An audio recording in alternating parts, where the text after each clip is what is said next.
again, welcome to another episode of Merkon's Musings, a Star Wars action figure review. And today we're looking at, once again, Momaw Nadon, otherwise known as Hammerhead.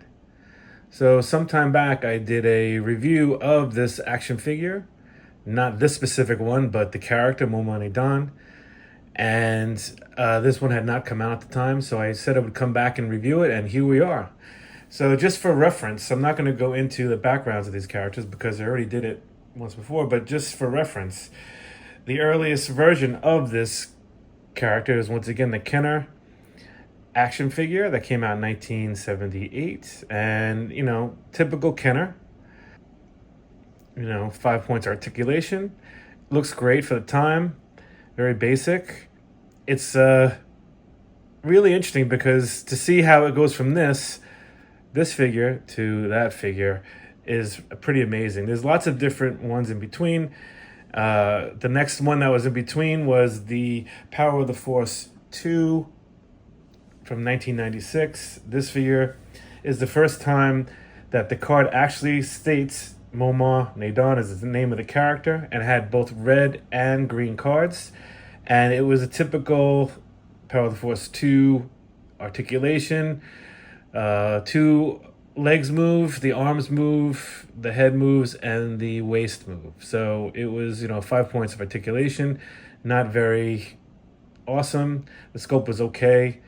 But what else is interesting in that figure, it came with this gun it's like a giant blaster that we see they packed in this one. So what I like about this figure, I haven't even opened yet, but it's pulling from all the different versions of Momaw Nadon to create this ultimate Momaw Nadon or Hammerhead. Then they had the Walmart exclusive Momaw Nadon with Cantina bar section where you can fit the bar sections together.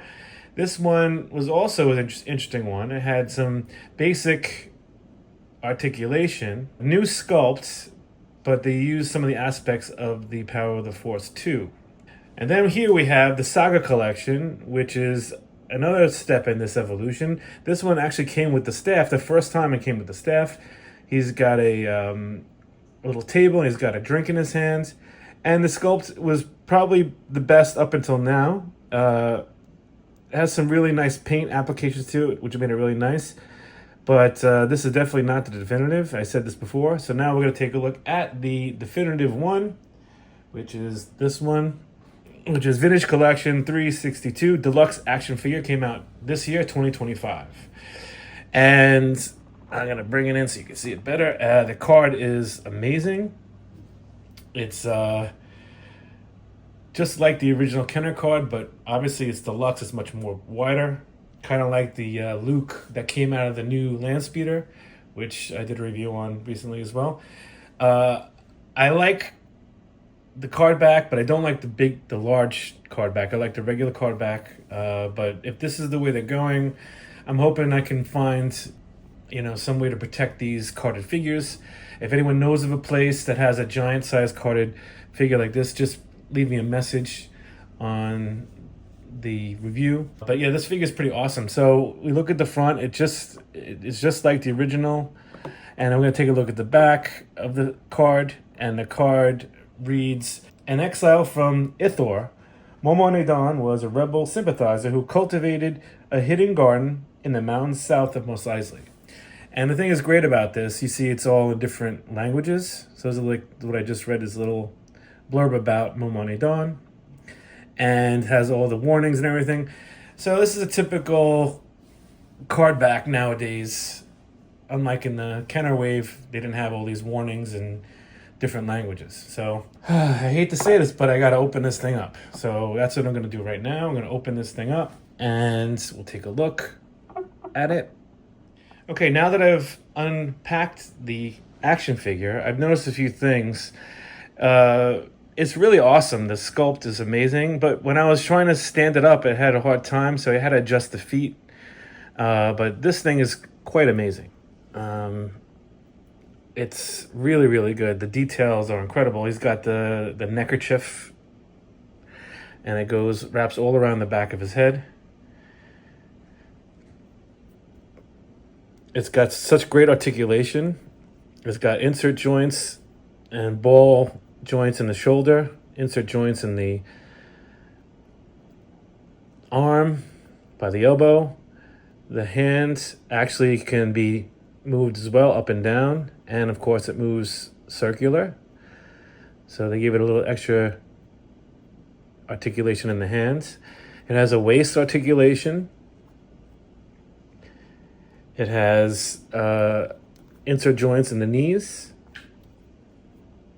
And the feet actually can be moved as well. They move up and down.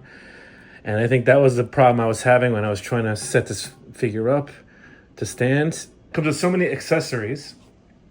And it's great. It actually has an extra hand too. So you have this hand. You have an extra hand that's gripping.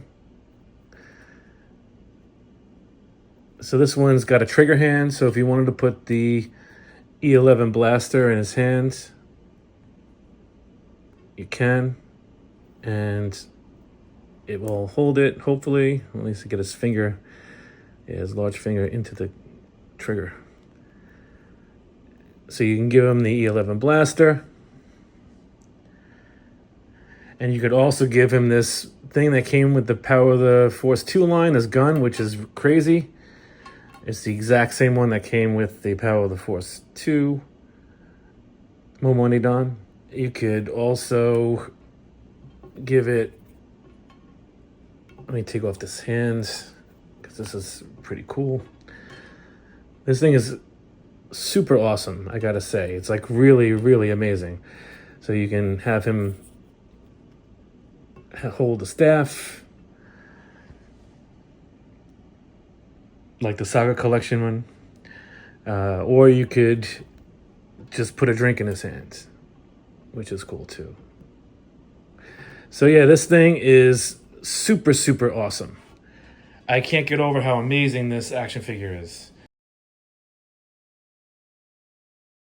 So if you look at the details on the face, it's truly amazing. They did a really nice deco on it. Like you can see different shades on the back of his skin, and there's really cool, you can see the gills that he has that you see in the film. It's super, super awesome. It's got soft goods. Bottom part of his tunic is soft goods, so you could sit down at the cantina. Yeah, this thing is super awesome. I love this thing. This is definitely the greatest, the definitive one. What's also neat is too, if you look at his pants, they literally have pants that fit over, and you can see the frayed edges of the pants. It makes it look super, super realistic. Yeah, this thing is amazing. And the feet, they swivel like this, so you can give them much more interesting poses. Yeah, this thing is quite awesome. It's probably, well, this is it. This is definitely the definitive one. There's no way they can improve on this thing. This thing is insane. This should be the new future of, well, I'm sure they're going this way, but I'm thinking this is what the vintage collection should be doing. I wouldn't say for every action figure, but certain ones. Overall, this thing is insanely awesome. That's it. This is my re-review of Momaw Nadon Hammerhead. And if you really like what you just saw, please hit like and subscribe, and I'll see you next time.